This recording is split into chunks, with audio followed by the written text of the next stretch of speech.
Hi, boys and girls. Welcome to a rainy day. Again, I filmed the day before. We were out on a walk today and it started to rain, so we had to come home and do our outside time inside today. It was a bummer. But now at least we're all safe home and dry in our houses. Right, Erin? Mm-hmm. Today, Erin drew her really colorful picture, her Cordelia I Love To picture. What do you love to do? Craft. Arts and crafts, right? And then she drew a really sad, dark picture. And what's something you don't like to do, Erin? What did you write about? Poems that I don't like. She doesn't like to write poetry, she told me. So we did our perspective on those things today. Today it's going to be all about your perspective about things as we read the book, What If Monster? Oh, look at that little monster. He's got little yellow and black striped arms, a green little face, and my favorite part is his two little teeth and that sad frown he has. All right. What if monster? Some what-if monsters like to hang out and fill up our heads with worry and doubt.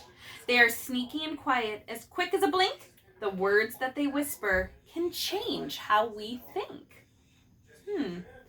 Jonathan James heard those words full of dread, and all those what-ifs got stuck in his head. So he had his own little fiction what-if monster. And that what-if monster started to tell him, I don't know if you should do that. What if this happens? What if that happens? And started to be that negative voice in his head. And he started to believe some of those things.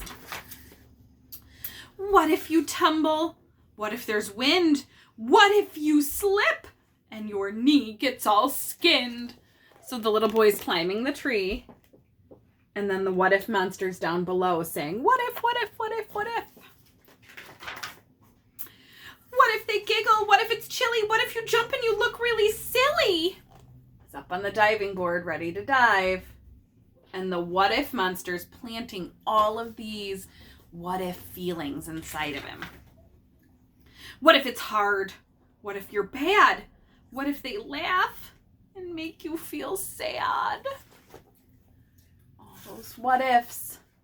Trying new things can be scary sometimes, but if you let your what-if monster take over, you're probably not going to try those new things, and you might miss out on something really fun. What if it's ugly? What if it stinks? What if that's what everyone thinks? Oh, he's even making him doubt his artwork, saying, you shouldn't do that art. What if that art isn't any good? What if it's yucky? What if it's icky? What if mom yells because you're too picky? Oh, I think everybody's had somebody give them a plate full of food and they went, I don't know if I'm going to like this. What if it's dark? What if it's scary? What if there's something giant and hairy? So even in the bed at night, that what if monster is making all of the little boys' fears come out. And think about it, all these what ifs, are these what ifs comfortable feelings or uncomfortable feelings? Uncomfortable. They are uncomfortable feelings. This character that I'm holding is actually thinking. Yes, can I continue the story? Yes. Thanks. What if you lose? What if you're last? What if you're slow and never get fast? Oh, more uncomfortable feelings as he's about to start running a race. What if she laughs? What if she runs? What if she thinks you're not any fun? Have you ever been to a park and seen a friend or maybe somebody that you don't know but you'd like to play with them or you'd like to maybe become their friend and you're too nervous to go over there and ask that new person to play? Now wait just a minute. I have something to say. After hearing what ifs all through the day, I hear all your worries. Oh, that's a good word for it. The what if monsters, what if thoughts, those are all worries. What a good word. Okay, I hear all your worries. I hear all your claims. But what if you're wrong? Asked Jonathan James. Look at him. He's like, I hear you, what if monster, but I don't know if what you're saying is right.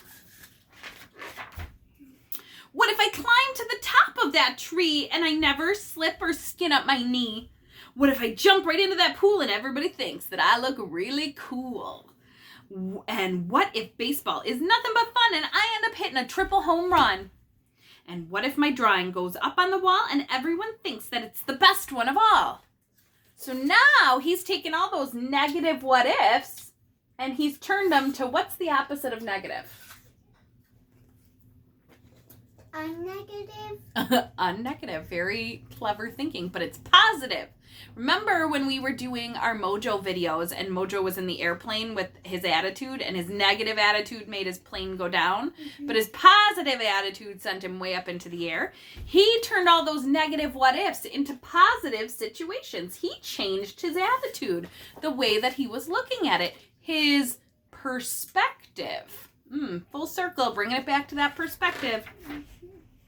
And what if I taste some of that food and it puts my mouth in a really good mood? Logan, trying new things. I put you in a real good mood. You never know. And what if I run in a really big race and have a great time, no matter the pace? So what if I lose? So what if I come in last or first? I still want to run and have a good time. He's changing his attitude. And what if I sleep and have the best dream that monsters are sweeter than they all seem? Look at the what if monster all cuddled up with the big monster and the boy. And what if the chance I take in the end is just how I find my very best friend? So the boy decided to go up to the little girl and ask her to play. And look how lovely they're playing together. They're having such a good time. Oh, the what if monster's like, maybe you're right. And he jumps off the diving board with a big floaty on. So if you listen to your what ifs all the time, are you going to be having a lot of fun? Probably not. You're going to be missing out on some really fun things. If instead you take that negative what ifs and you change it to a positive, chances are you might have some more fun and you might find something that you like to do. Now, what happens though if you take a what if and it doesn't go well? Is that okay? Yes. Yeah, but guess what? Your attitude is still going to be different because you tried something new. If anything, you should feel proud of the fact that you tried something new, even if it was challenging and tough.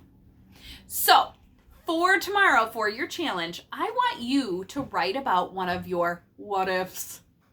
What's something that makes you nervous? What's something that makes you worried? I feel like we're all inside our houses, and this morning, me, Augie, and Aaron had a conversation about their worries because they have a lot of questions about the coronavirus. And Aaron didn't have too many worries, but Augie had some pretty big worries that we had to talk about. So I thought this book would be good to talk about perspective and your attitude and perspective about situations, but it also is a good opportunity for you to share maybe what's something that you're worried about right now. I want you to take that worry and I want you to draw a big picture of that worry. I would like you to write a sentence about what that worry is. Then I want you to get a new piece of paper or flip over that piece of paper. And I want you to change your attitude about the what if. So if you are feeling really nervous,